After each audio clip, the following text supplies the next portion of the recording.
Namaku Arga. Usia pernikahanku dengan Rina baru menginjak tahun keempat. Banyak orang bilang rumah tangga kami terlihat harmonis. Dari luar, semuanya memang tampak baik-baik saja. Rina bekerja sebagai manajer pemasaran di sebuah perusahaan besar di kota. Ia wanita cerdas, mandiri, dan penuh ambisi. Aku bangga padanya. Sementara itu, aku bekerja dari rumah sebagai desainer lepas. Pekerjaanku fleksibel. Aku lebih sering berada di rumah, mengurus hal-hal kecil yang tak sempat Rina lakukan. Awalnya, aku menikmati ritme seperti ini. Bangun pagi, menyiapkan sarapan sederhana, melepas Rina dengan senyum dan doa, lalu kembali ke ruang kerja kecil di sudut rumah. Rumah itu bukan rumah mewah, tapi cukup nyaman. 2 lantai, cat krem yang mulai sedikit pudar, dan halaman kecil di depan dengan 1 pohon Kamboja yang ditanam Rina saat kami pertama pindah. Ia selalu bilang pohon itu simbol ketenangan. 3 bulan lalu, Bu Ratna, Ibu Rina, datang tinggal bersama kami. Ayah mertua sudah lama meninggal. Sejak itu Bu Ratna tinggal sendiri di kota asalnya. Rina khawatir ibunya kesepian, jadi kami sepakat membawanya tinggal sementara di rumah kami. Cuma sampai ibu merasa lebih baik, kata Rina waktu itu. Aku tak keberatan. Bu Ratna sosok yang lembut dan penuh perhatian. Sejak beliau datang, rumah terasa lebih hidup. Ada suara televisi di pagi hari, aroma masakan rumahan yang hangat, dan percakapan kecil di meja makan. Awalnya semua berjalan wajar. Setiap pagi, Rina berangkat kerja pukul 7. Aku biasanya masih duduk di ruang makan, menyelesaikan kopi. Bu Ratna akan keluar dari dapur sambil tersenyum. Kerja jangan terlalu dipaksakan, Ga, katanya lembut. Aku hanya tertawa kecil. Iya, Bu. Ia sering bercerita tentang masa muda Rina. Tentang bagaimana Rina kecil sangat keras kepala tapi penyayang. Cerita-cerita itu membuatku merasa lebih dekat dengan keluargaku sendiri. Hari-hari berlalu dengan pola yang sama. Rina sibuk, sering pulang malam. Aku dan Bu Ratna lebih sering berbincang. Kadang hanya soal resep masakan, kadang tentang berita di televisi, kadang tentang kehidupan. Disinilah semuanya mulai berubah. Walau saat itu aku belum menyadarinya. Suatu sore, hujan turun deras. Rina mengabari bahwa ia harus lembur. Aku menutup laptop lebih cepat dari biasanya. Suasana rumah terasa sunyi, hanya suara hujan dan detak jarum jam. Bu Ratna duduk di ruang tengah, memandang keluar jendela. Wajahnya terlihat sendu. Kenapa, Bu? Tanyaku. Beliau tersenyum tipis. Ibu cuma teringat almarhum bapaknya Rina. Dulu kalau hujan begini, kami selalu minum teh hangat bersama. Aku terdiam. Ada kesedihan yang begitu nyata di matanya. Tanpa sadar, aku duduk lebih dekat. Kami berbicara lebih lama dari biasanya. Tentang kehilangan, tentang kesepian, tentang betapa sunyinya rumah jika hanya dihuni 1 orang. Sepi itu berat, Ga, ucapnya pelan. Kadang orang tidak tahu rasanya sampai benar-benar mengalaminya. Kalimat itu entah kenapa terasa menembus dadaku. Aku sendiri sebenarnya juga merasa sesuatu yang serupa. Sejak Rina makin sibuk, kami jarang punya waktu berbincang lama. Semua terasa terburu-buru. Kadang aku ingin bercerita, tapi Rina sudah terlalu lelah untuk mendengar. Aku tak pernah menyalahkannya. Aku tahu ia bekerja keras untuk masa depan kami. Namun, ada ruang kosong yang perlahan tumbuh di antara kami, ruang yang tak pernah kami bicarakan. Dan di rumah itu, di siang yang panjang dan sore yang hening, ruang kosong itu seakan terisi oleh percakapan-percakapan kecil bersama Bu Ratna. Kami mulai memiliki kebiasaan minum teh sore bersama. Awalnya hanya kebetulan, lalu menjadi rutinitas. Kami duduk berdampingan di teras, berbagi cerita. Bu Ratna sering memujiku. Kamu suami yang sabar. Tidak semua pria mau mengalah seperti kamu. Aku tersenyum, tapi pujian itu entah kenapa terasa berbeda. Terasa hangat, terasa dibutuhkan. Suatu hari, aku menyadari sesuatu yang membuatku gelisah. Aku mulai menunggu waktu sore. Menunggu suara langkah Bu Ratna dari dapur. Menunggu percakapan-percakapan kecil yang membuat rumah terasa tidak terlalu sepi. Aku mencoba mengabaikan perasaan itu. Aku meyakinkan diri bahwa ini hanya rasa simpati. Hanya hubungan menantu dan mertua yang akrab. Tidak lebih. Namun ada momen-momen kecil yang membuat jantungku berdetak lebih cepat. Tatapan mata yang terlalu lama, keheningan yang terasa canggung, atau senyum yang bertahan beberapa detik lebih panjang dari biasanya. Aku tahu ini tidak seharusnya. Tapi aku juga tahu, aku belum melakukan apa-apa yang salah. Semua masih dalam batas. Setidaknya, itulah yang ingin ku percaya. Suatu malam, ketika Rina pulang lebih awal dari biasanya, ia melihatku dan ibunya tertawa di ruang tengah. Wah, kelihatannya akrab sekali, katanya sambil tersenyum. Nada suaranya ringan. Tidak ada kecurigaan. Tidak ada tanda bahaya. Namun entah kenapa, jantungku berdebar tidak nyaman. Aku baru sadar sesuatu yang menakutkan. Kenyamanan bisa menjadi awal dari kesalahan. Dan rumah yang terlihat sempurna dari luar, belum tentu benar-benar utuh di dalamnya. Saat itu, aku masih berpikir semuanya terkendali. Aku belum tahu bahwa kesepian kecil yang tak pernah kami bicarakan perlahan akan menuntunku pada keputusan terbesar dalam hidupku. Dan mungkin, pada penyesalan yang tak pernah kubayangkan sebelumnya. Perubahan itu tidak langsung terasa besar. Ia datang perlahan, seperti bayangan yang memanjang ketika matahari mulai turun. Awalnya samar, lalu semakin jelas. Aku mulai menyadari bahwa aku terlalu memperhatikan hal-hal kecil tentang Bu Ratna. Cara beliau menyeduh teh dengan hati-hati. Cara ia selalu menanyakan apakah pekerjaanku berjalan lancar. Bahkan caranya menyebut namaku, Arga, dengan nada lembut yang membuatku merasa dihargai. Di sisi lain, hubunganku dengan Rina justru terasa makin berjarak. Beberapa minggu terakhir, Rina semakin sering pulang larut. Proyek barunya menyita hampir seluruh waktunya. Ponselnya tak pernah lepas dari tangan.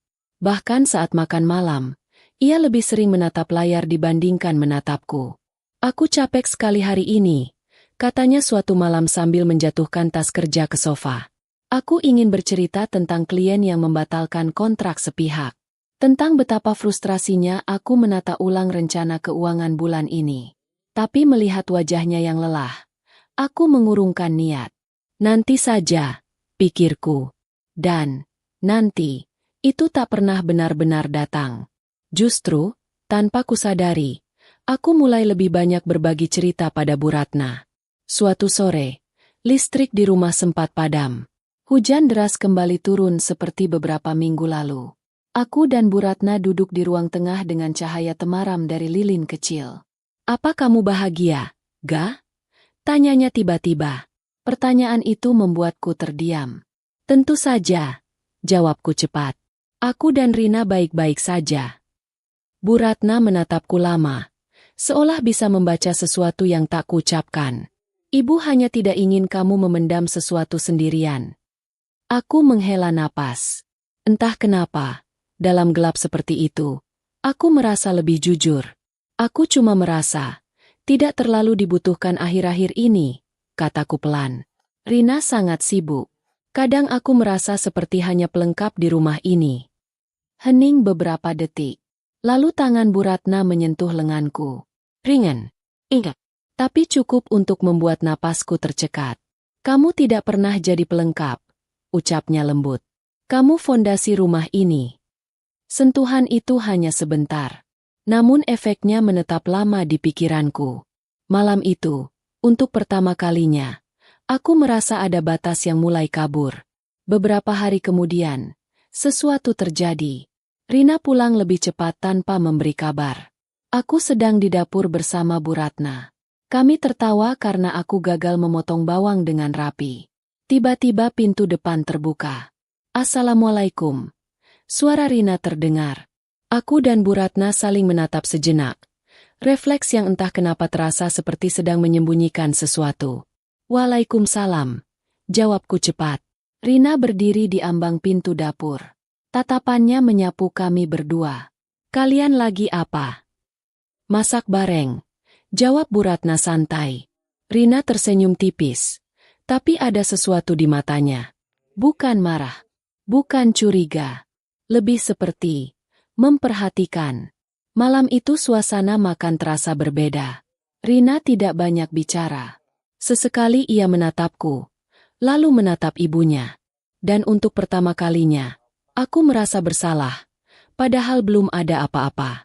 Konflik sebenarnya muncul 2 hari setelahnya. Tanpa sengaja, aku mendengar Rina berbicara dengan temannya lewat telepon.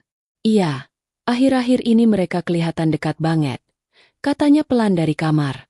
Aku sih percaya sama Arga. Cuma, ya entahlah. Jantungku berdegup keras. Jadi Rina mulai menyadarinya. Malam itu aku sulit tidur. Aku memandangi langit-langit kamar, merasa terjebak di antara dua rasa. Kebutuhan untuk dihargai, dan ketakutan kehilangan semuanya. Keesokan harinya, Bu Ratna menghampiriku di teras. "Kamu kenapa terlihat gelisah?" tanyanya. Aku ragu sejenak, lalu berkata, "Rina mulai merasa ada yang aneh." Wajah Bu Ratna berubah pucat. "Ibu tidak pernah bermaksud." "Saya tahu, Bu." Potongku cepat. "Saya juga tidak." Kami terdiam. Hujan kembali turun, seolah menjadi saksi bisu percakapan-percakapan yang tak seharusnya terlalu dalam. "Apa sebaiknya ibu pindah saja?" katanya lirih. Kalimat itu seperti petir di siang bolong. Jika beliau pergi, mungkin semuanya kembali normal. Tapi entah kenapa, ada rasa takut kehilangan yang justru muncul. Dan disitulah aku sadar. Aku sudah terlalu nyaman. Konflik ini bukan lagi soal kesepian. Ini tentang batas yang perlahan kulangkahi tanpa sadar. Aku menghadapi 2 kemungkinan yang sama-sama menakutkan. Mengakhiri kedekatan ini dan kembali pada jarak yang dingin. Atau membiarkannya terus tumbuh dan menghancurkan rumah tanggaku. Untuk pertama kalinya, aku merasa benar-benar berada di ujung jurang. Dan aku belum tahu langkah mana yang akan kuambil. Malam itu aku duduk sendirian di ruang kerja, menatap layar laptop yang kosong. Kursor berkedip tanpa henti, seperti mengingatkanku bahwa waktu terus berjalan sementara aku terdiam dalam kebimbangan. Aku tahu satu hal, jika aku tidak segera mengambil sikap, semuanya akan meluncur ke arah yang tak bisa lagi kukendalikan. Pagi berikutnya, Rina berangkat kerja tanpa banyak bicara. Ia hanya tersenyum singkat dan berkata, "Jaga rumah, ya." Kalimat sederhana itu justru terasa seperti amanah besar. Aku berdiri di depan pintu yang baru saja tertutup, memandangi bayangan diriku di kaca. Wajahku terlihat lelah. Bukan karena pekerjaan, tapi karena pikiran yang terus bertarung. Hari itu aku menetapkan satu tujuan dalam hati. Aku harus mengembalikan semuanya ke tempat yang semestinya. Aku tidak ingin menjadi pria yang kehilangan keluarganya hanya karena tidak mampu menjaga batas. Siang harinya, aku menghampiri Bu Ratna yang sedang menyiram tanaman di halaman. "Bu, saya ingin bicara," kataku pelan. Beliau menoleh. Wajahnya tampak tenang namun matanya menyimpan kegelisahan yang sama denganku. "Kita harus menjaga jarak," ucapku akhirnya. Sebelum semuanya benar-benar salah. Beberapa detik hening. Bu Ratna mengangguk perlahan. Ibu juga merasakan hal yang sama. Ini tidak boleh berlanjut. Ada rasa lega sekaligus perih ketika mendengar kesepakatan itu. Sejak hari itu, kami mencoba bersikap lebih formal. Tidak ada lagi teh sore berdua. Tidak ada lagi percakapan panjang tentang kesepian. Jika berbicara, seperlunya saja. Namun ternyata menjaga jarak tidak semudah yang kukira. Rumah terasa canggung. Hening yang dulu hangat kini berubah menjadi dingin. Setiap kali kami berpapasan di lorong, ada rasa kikuk yang tak terucap. Dan justru karena kami berusaha menjauh, aku semakin sadar betapa dalam aku telah terlibat secara emosional. Rintangan berikutnya datang dari Rina. Suatu malam, ia duduk di sampingku di tempat tidur. "Aku merasa ada yang berubah," katanya pelan. Jantungku bergetar. "Berubah bagaimana?" tanyaku, berusaha terdengar tenang. "Kamu terlihat jauh. Ibu juga jadi lebih pendiam. Ada apa sebenarnya?" Aku ingin berkata jujur saat itu juga. Ingin mengakui bahwa aku sempat goyah, bahwa aku hampir terseret terlalu jauh dalam kedekatan yang tidak seharusnya. Tapi kata-kata itu tertahan di tenggorokan. Tidak ada apa-apa, jawabku akhirnya. Mungkin cuma suasana saja. Rina menatapku lama, seolah mencari celah kebohongan. Aku cuma tidak mau kehilangan kamu, katanya lirih. Kalimat itu menghantamku lebih keras dari apapun. Aku merasa bersalah. Sangat bersalah. Malam itu, untuk pertama kalinya setelah sekian lama, aku memeluk Rina lebih erat. Aku ingin merasakan kembali alasan mengapa aku menikahinya. Mengapa aku dulu memilihnya di antara banyak pilihan hidup. Namun memulihkan sesuatu ternyata tak bisa instan. Hari-hari berikutnya menjadi ujian berat. Rina mulai lebih sering berada di rumah. Mungkin karena merasa ada yang tidak beres. Sementara Bu Ratna semakin menjaga jarak dariku. Situasi itu membuat suasana rumah seperti ladang ranjau. Satu kesalahan kecil saja bisa memicu ledakan emosi. Suatu sore, Rina mendadak meminta izin melihat ponselku. Aku cuma penasaran, katanya, berusaha terdengar santai. Tanganku gemetar sesaat. Tidak ada pesan mencurigakan. Tidak ada bukti apapun. Tapi rasa takut tetap muncul. Ia memeriksa sebentar. Lalu mengembalikan ponsel itu. Maaf, aku mungkin terlalu curiga. Aku mengangguk, tapi dalam hati aku tahu, kepercayaan itu sudah retak, meski belum pecah.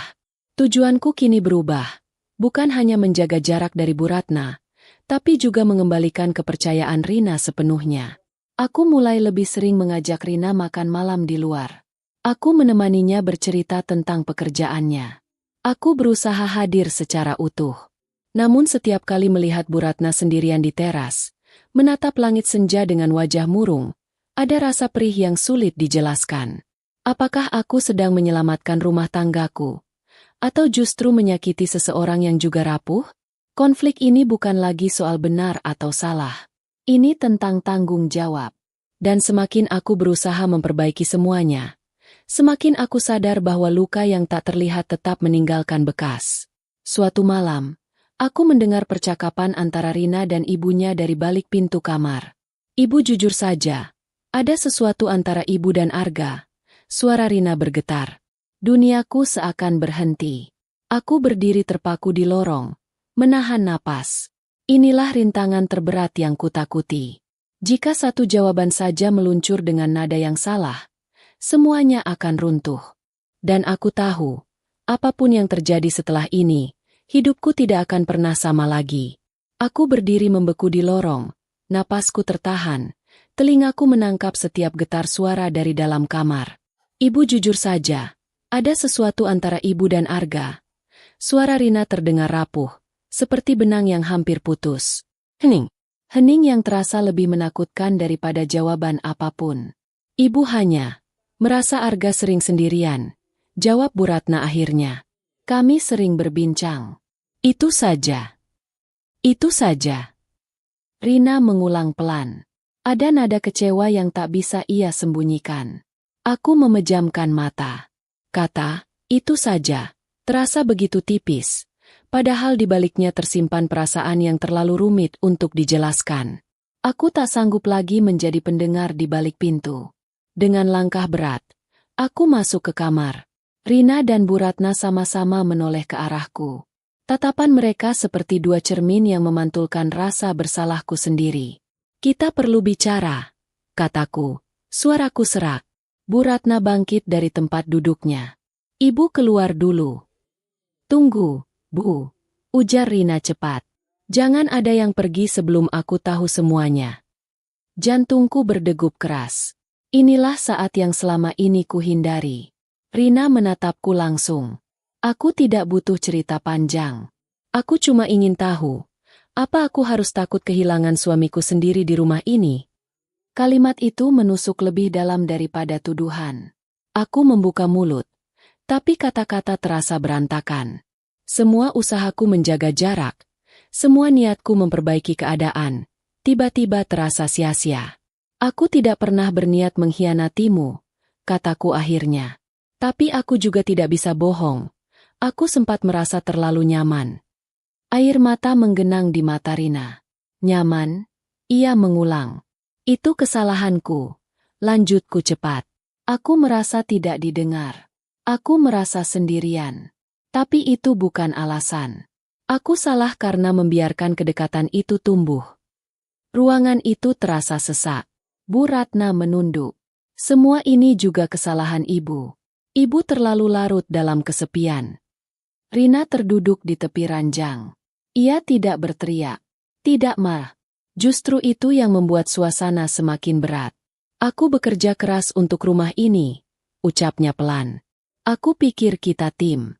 Tapi ternyata aku tidak tahu apa yang terjadi di rumahku sendiri. Aku merasa semua usahaku di episode sebelumnya runtuh dalam satu malam. Menjaga jarak ternyata tidak cukup. Rasa yang sempat tumbuh tetap meninggalkan jejak.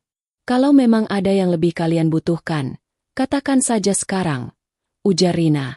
Suaranya hampir tak terdengar. Aku tidak mau hidup dalam bayang-bayang. Itulah momen ketika aku menyadari bahwa semua jalan yang kucoba tempuh telah gagal. Menjauh diam-diam gagal. Menyembunyikan rasa gagal. Memperbaiki tanpa kejujuran juga gagal. Kini hanya tersisa satu pilihan terakhir. Pilihan yang paling sulit. Aku harus memilih dengan tegas. Bukan setengah hati. Bukan abu-abu.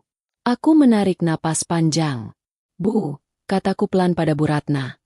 Mungkin sudah waktunya ibu kembali ke rumah lama. Bukan karena kami tidak peduli. Tapi karena kami harus menyelamatkan rumah tangga ini. Wajah Bu Ratna memucat. Namun ia mengangguk pelan. Rina menatapku. Terkejut. Aku memilih kamu. Kataku menatap istriku. Tapi memilih kamu berarti aku harus berani kehilangan kenyamanan yang salah. Air mata Rina jatuh tanpa suara. Namun keputusan itu belum menyelesaikan semuanya. Rina berdiri dan berjalan menjauh dariku. Aku butuh waktu, katanya lirih sebelum keluar kamar. Malam itu, rumah yang dulu terasa hangat berubah menjadi ruang penuh jarak. Aku duduk sendirian di ruang tengah, memandangi foto pernikahan kami yang tergantung di dinding. Senyum kami di foto itu tampak polos, penuh keyakinan. Kini keyakinan itu sedang diuji. Besok, Bu Ratna akan pergi.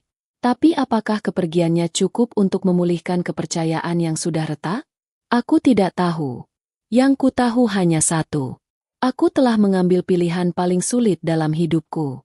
Dan sekarang, aku harus menanggung seluruh konsekuensinya. Pagi itu terasa lebih sunyi dari biasanya. Koper kecil milik Bu Ratna sudah terletak di dekat pintu. Tidak ada tangis berlebihan, tidak ada drama besar.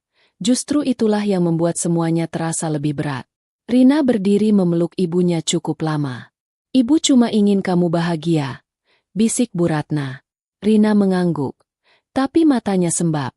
Aku berdiri beberapa langkah dari mereka. Ingin berkata sesuatu, tapi rasanya semua kata sudah terlambat. Sebelum keluar, Bu Ratna menatapku. Tatapan itu tidak lagi menyimpan kehangatan yang membingungkan. Hanya ada penyesalan dan pengertian. Jaga rumah ini baik-baik, katanya pelan. Aku mengangguk. Terima kasih sudah mengingatkan saya tentang arti batas, Bu. Pintu tertutup. Dan untuk pertama kalinya sejak beliau tinggal bersama kami, rumah terasa benar-benar kosong. Namun kepergian Bu Ratna tidak otomatis memperbaiki semuanya. Rina menjadi lebih pendiam. Ia tetap berangkat kerja seperti biasa, tetap menjalani rutinitasnya, tapi ada jarak yang nyata di antara kami. Ia tidak lagi bersandar di bahuku saat menonton televisi. Ia tidak lagi bercerita panjang sebelum tidur. Kepercayaan memang tidak runtuh dengan suara keras. Ia retak pelan-pelan. Suatu malam, aku duduk di sampingnya di ruang tamu. Rin, panggilku hati-hati. Ia menoleh tanpa ekspresi. Aku tahu kamu terluka. Dan aku tidak bisa meminta kamu langsung percaya lagi. Tapi izinkan aku memperjuangkannya. Ia terdiam. Aku sempat goyah. Lanjutku jujur. Tapi aku tidak pernah berhenti mencintaimu. Aku salah karena mencari kenyamanan di tempat yang salah. Aku ingin memperbaikinya. Bukan hanya dengan kata-kata, tapi dengan tindakan. Rina menatapku lama. Matanya tidak lagi marah, lebih pada kecewa yang dalam. Aku merasa gagal sebagai istri, katanya lirih. Aku terlalu sibuk. Aku pikir bekerja keras cukup untuk membahagiakan kita. Kita sama-sama salah, jawabku pelan. Kita sama-sama tidak saling mendengar. Malam itu kami berbicara panjang. Untuk pertama kalinya dalam beberapa bulan terakhir, kami benar-benar duduk dan membuka semua yang selama ini terpendam. Tentang kesepianku, tentang tekanannya di kantor, tentang rasa takutnya kehilangan aku, tentang rasa bersalahku yang tak pernah berhenti menghantui. Tangis yang selama ini tertahan akhirnya pecah, bukan tangis kemarahan, tapi tangis pelepasan. Namun memperbaiki bukan berarti langsung sembuh. Hari-hari berikutnya menjadi perjuangan nyata. Aku mulai menata ulang prioritas. Aku menerima lebih sedikit proyek agar punya waktu lebih banyak untuk Rina. Kami sepakat membuat satu malam khusus setiap minggu tanpa gangguan pekerjaan. Rina pun berusaha. Ia menolak beberapa lembur yang tidak terlalu penting. Ia mulai kembali menanyakan perasaanku, bukan hanya kabar pekerjaanku. Perubahan kecil itu terasa seperti menanam kembali benih yang hampir mati. Suatu sore, ketika kami duduk bersama di teras, tempat yang dulu menjadi saksi kedekatanku dengan Bu Ratna, Rina menggenggam tanganku. Aku masih takut, katanya jujur. Aku juga, jawabku. Tapi aku mau mencoba lagi. Kalimat itu terasa seperti cahaya setelah badai panjang. Aku sadar. Happy ending bukan berarti semua luka hilang. Ia berarti kita memilih untuk tetap tinggal dan memperbaiki, meski pernah hampir hancur. Beberapa minggu kemudian, Bu Ratna menelepon. Suaranya terdengar lebih tenang. Ibu senang kalian baik-baik saja, katanya. Aku menjawab dengan hormat, menjaga jarak yang kini terasa sehat. Tidak ada lagi nada yang membingungkan. Hanya hubungan keluarga yang sewajarnya. Dan untuk pertama kalinya, aku merasa benar-benar lega. Aku hampir kehilangan segalanya karena satu celah kecil bernama kesepian. Tapi aku memilih untuk menutup celah itu dengan keberanian dan kejujuran. Dan perlahan, rumah ini kembali terasa seperti rumah. Bukan karena tidak pernah retak,